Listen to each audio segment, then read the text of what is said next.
Yes. You're going to need to speak up. Yes. Are you the violation of condition number 5? The court could find you true, grant a motion, find you guilty, sentence you up to 10 years in prison and up to $10,000 fine. It's calling 2019 CR 13941, State of Texas versus Gloria Mendoza. Can I have parties announced for the record for the state, for the defense? John Young. And are you Miss Mendoza? Yes. Ms. Mendoza, I'm going to show you what's entitled Motion to Enter Adjudication of Guilty Revoked Community Supervision. Did you review that document with your attorney? Did you understand it? Yes. You're going to need to speak up. Yes. Are you the same Gloria Mendoza who was placed on deferred adjudication in cause number 2019 CR 13941 for the offense of possession of a controlled substance, penalty group 1 gram to 4 grams on February 4th, 2020 for a period of 2 years? Is that you? Yes. Say, Condition number 5, in Bexar County, Texas, the defendant, Gloria Mendoza, defendant there failed to report to the supervision officer as directed for the months of August, September, and October 2021 in violation of condition number 5. how do you plead to that? True or not true? We'll waive the others. Any objections to the state's waiver? No, Your Honor. All right, did you understand by pleading true to violation of condition number 5, the court could find you true, grant a motion, find you guilty, sentence you up to 10 years in prison and up to $10,000 fine? Did you understand? Yes. Knowing that, do you still wish to plead true to violation of condition number 5? Yes. Court will find violation of condition number 5 true. Is there an agreement? There is, Judge, we're asking that you adjudicate, revoke, and sentence her to 2 years TC. All right. That is our agreement, Your Honor. All right. Are you asking me to follow that agreement? Yes. Are you waiving your right to appeal? Yes. All right. The court will find you guilty, sentence you to 2 years in the prison, credit for any time served. You didn't do that June 9th. You didn't do it June 10th, June 13th, 14th, 15th, 16th, 17th, 20th, 21, 22, 23, 24, June 27th, 28th, 29th, 30th, July 1st. You didn't do it July 2nd, July 3rd, July 5th, July 6th, 9th through 13th, 16th through 20th, and 2022 CR 4822. Is there an agreement with regards to sentencing, state? There's not, Judge, an agreement on, in total. I think that both sides agree that we deny the motion to adjudicate, a motion to revoke on both of the cases. However, the state's recommendation is that she get a drug court referral. However, the defense wants to speak to that issue. All right, defense. I'd like the Elma to testify. All right, can you raise your right hand for me? Do you solemnly swear or affirm the testimony you give will be the truth and nothing but the truth, so help you God? All right, you can lower your hand. Can you state your name for the record, please? Alma Monica Barrera. All right. And ma'am, I would like to tell you that the day that I left here, they gave me a little piece of paper with the address to go get the UA. I lost the paper and I couldn't find it. Whose fault is that? My fault. Why didn't you call probation? I did. I called, I couldn't get the Zoom. I couldn't. No. There's a phone number for you to call probation. I know probation gives you a contact number. So why do you call probation and say, where am I to do the UA? And I also came over where the county jail is. And there's a probation place there. And they have no idea where I was supposed to UA. Well, let me ask you this. Why didn't you come back? Why didn't you call the court? I came the other day. No. That's it. Why didn't you call the court? Because this allegation that's in the motion is from June 9th, 2022. June 9th, 2022. So why didn't you call the court or come to the court and say, I don't know where I'm supposed to go? I figured that I could, when I went to go, because I couldn't do the Zoom. So I had to go in person that same day. No, I figured you could call the court. Yeah, I put up, I'm sorry. No, why didn't you? I didn't think of that. All right, so here, I figured that on the day that I would go to report, I would do the UA there. so here's the thing. You didn't do that June 9th. You didn't do it June 10th, June 13th, 14th, 15th, 16th, 17th, 20th, 21, 22, 23, 24, June 27, 28, 29, 30, July 1st. You didn't do it July 2nd, July 3rd, July 5th, July 6th, 9th through 13th, 16th through 20th. And I'm assuming you were taken into custody. So do you have On an, the 7th. yes, Your Honor, may I ask you? I yes. didn't know it was that. Just answer my questions. Yes, Okay, you pleaded here on the 9th of June. yes, When was the next time that you contacted the probation office? on the 7th The 7th of what? of July. All right, well, did you have no contact between June the 9th and Yes, July I the did. 7th?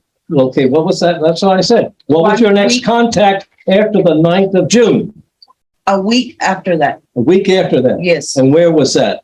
right there at the probation office. And what did they tell you then? That they didn't know where I had to do the UA. That's So- what they told me. So what did they tell you to do? Wait till I go to probation and report.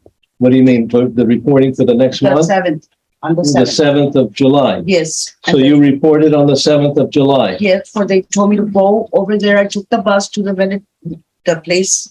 They told me to report and I was there waiting for my UA and to report.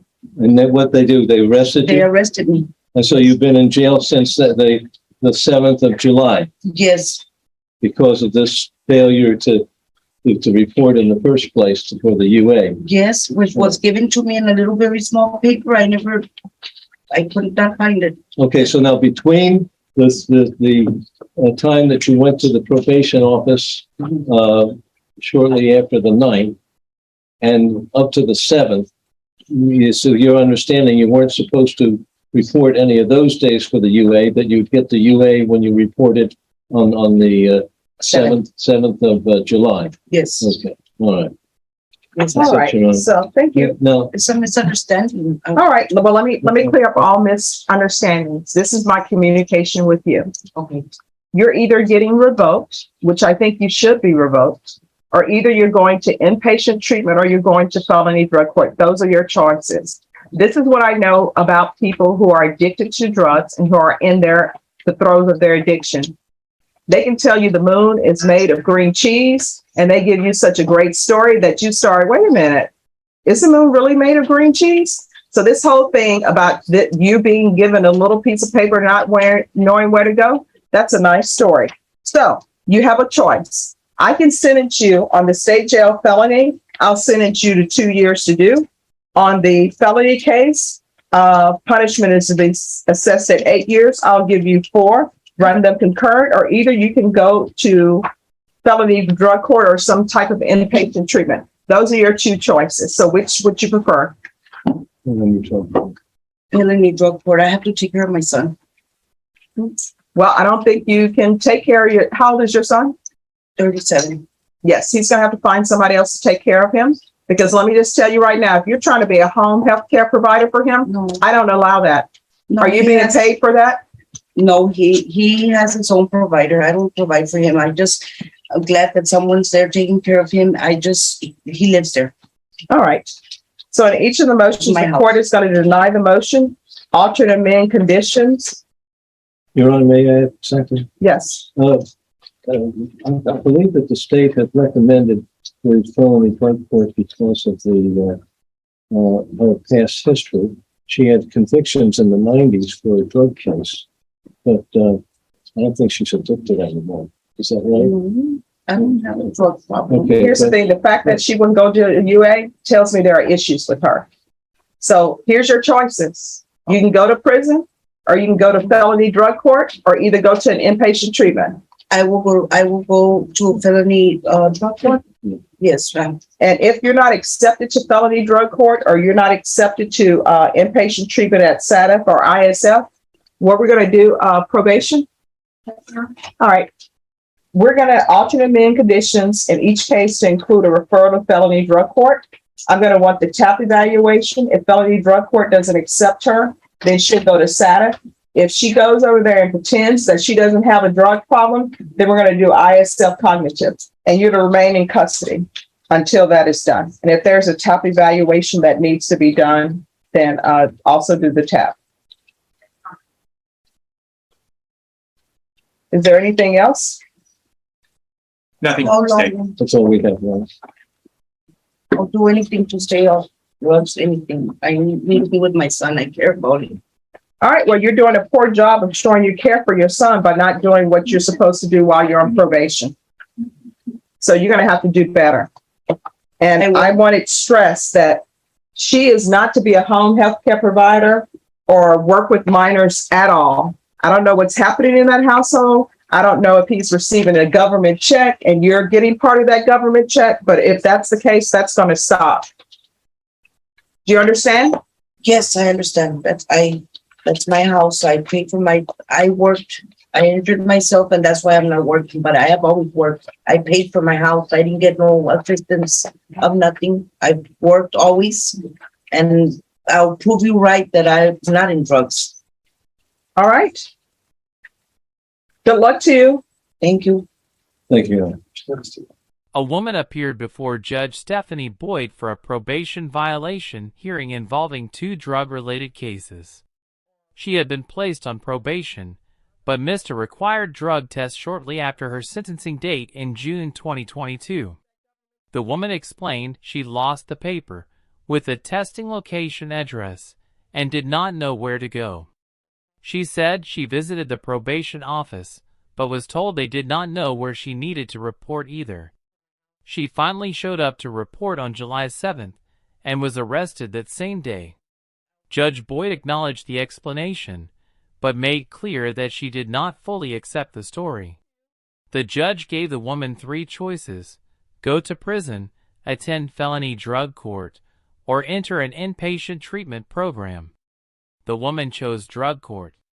Judge Boyd also warned her not to work as a home care provider or work around minors while her case is active. The woman agreed to all conditions and thanked the judge before the hearing ended.